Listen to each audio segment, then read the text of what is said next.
Well then, dear gentle viewers, I knew I was going to have to do this one day. This is my review of The Room, one of the most infamously famous films of all time, being very well known for its unintentional hilarity, all over the place acting, and pretty contrived plot elements being added into the mix. This film was released on June 27, 2003. It was directed, written, produced, and starred Tommy Wiseau. The cinematographer was Todd Barron. The editor was Eric Chase. The music was done by Mladen Milicevic. And aside from Tommy Wiseau starring in this film, other talents were Juliette Danielle, Greg Sestero, Philip Haldeman, Carolyn Minute, Robin Paris, Scott Holmes, Dan Janjigian, Kyle Vogt, and Greg Ellery. Now, this film has been very well known throughout the reviewer community and even the filmmaking community as one of the most unintentionally hilarious films of all time. And it's also well known for being so quotable for all the wrong reasons. In fact, a lot of my reviewer friends, including the cartoon hero, the hardcore kid, and even the Nostalgia Critic himself, have a certain fondness for this film because of just how unintentionally hilarious it is. And on top of that, some of them have also used some clips of this film as memes. For example, you have the rooftop scene with Johnny coming in saying, "I did not hurt her, I did not hit her, Lisa, I did not. Oh, hi, Mark." And even the most infamous, "You're tearing me apart, Lisa!" And not to mention his laugh.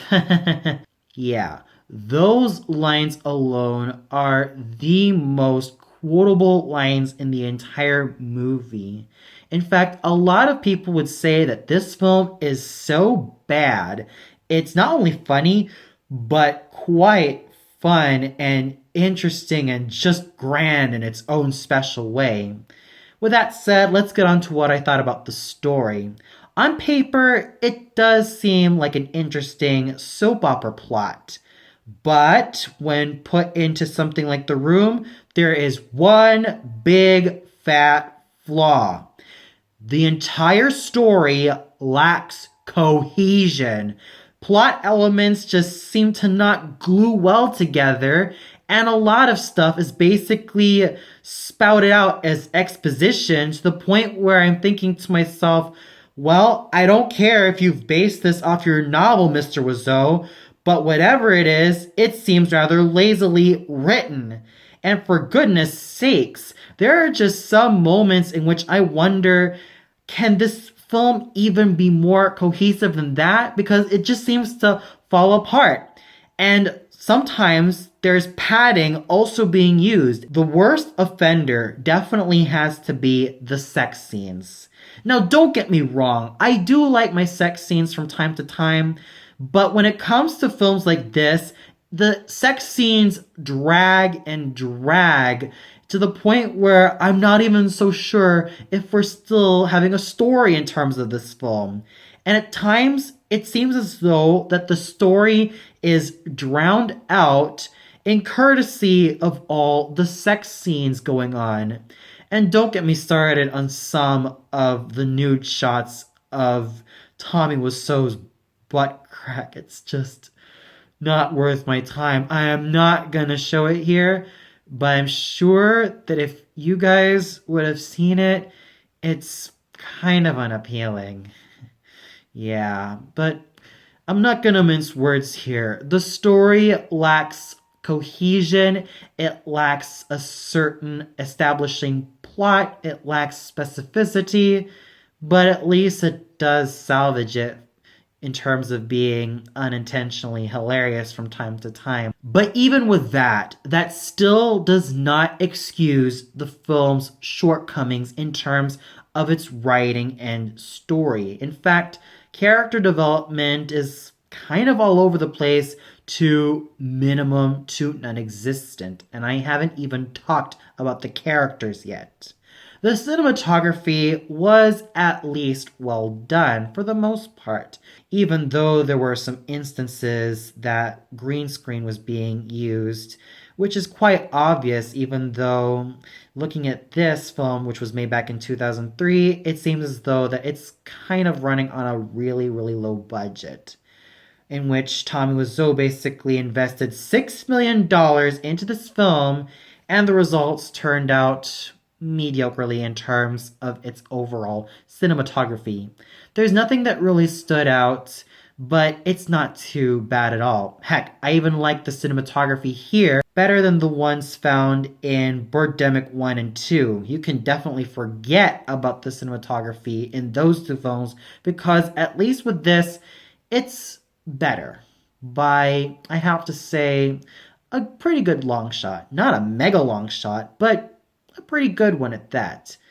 But the characters are pretty dull. I mean, Johnny is supposed to be this businessman, but he's so bland and he's just not interesting. And it doesn't help that Tommy Wiseau's acting is wooden and very, very stiff. Even when he tries to be emotional, it just comes off as very awkward and unintentionally hilarious. Just watching a guy who looks so stoned off of his ass just try to be as emotional as possible. I can't even take this character seriously. I can't even take Tommy Wiseau in this role seriously. And I think that's why a good chunk of us kinda find his acting kind of enthralling because he tries to take it seriously, but it's so obvious that he looks so stoned and almost uninvolved in the entire shebang. And don't get me started on the other characters too. I mean, let's face it. Lisa is... I just don't like how she developed. She starts off as this very supportive and loving girlfriend, but all of a sudden, she seems to have a bitchy nature to her as she states that she hates Johnny and wants to have an affair with his best friend Mark. It's like, I don't know what he's really doing with this character. I mean, Lisa is pretty horribly written. And Mark, even though he's supposed to be Johnny's best friend, just comes off as uninteresting, and there's just nothing to him. And Denny just feels like the tag-along kid, and he should have just been written off completely. I know he was supposed to be that young kid who was supposed to be taken under Johnny's wing because he's an orphan, but the more I see him on screen, the more I think of him as just one of the most annoying tag-along kids ever. Probably even on the level of Scrappy-Doo, Kikuri, and even to some extent Rini, even though I don't really hate Rini that much. And maybe even Shippo from Inuyasha, even though I don't really hate Shippo that much.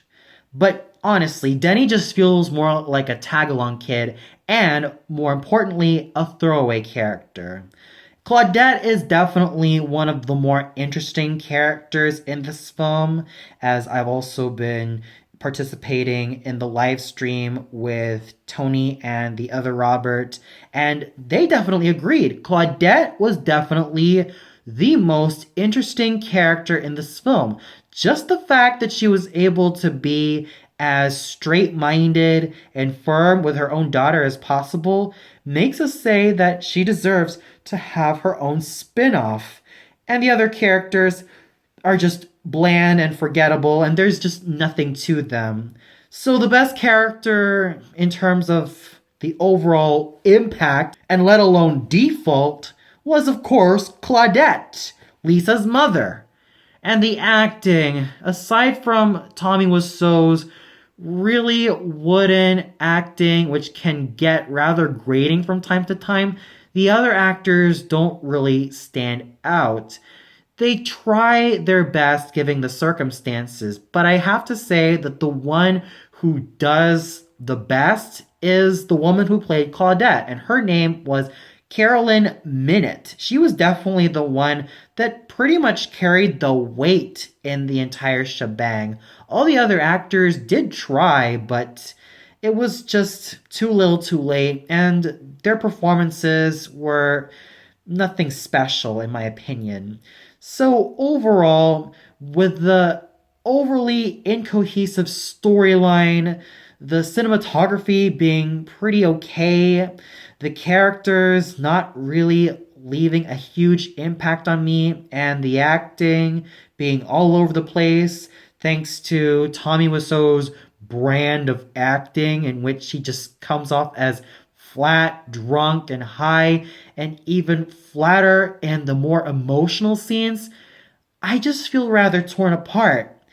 On one hand, this film fails spectacularly in terms of the writing, the characters, and everything else.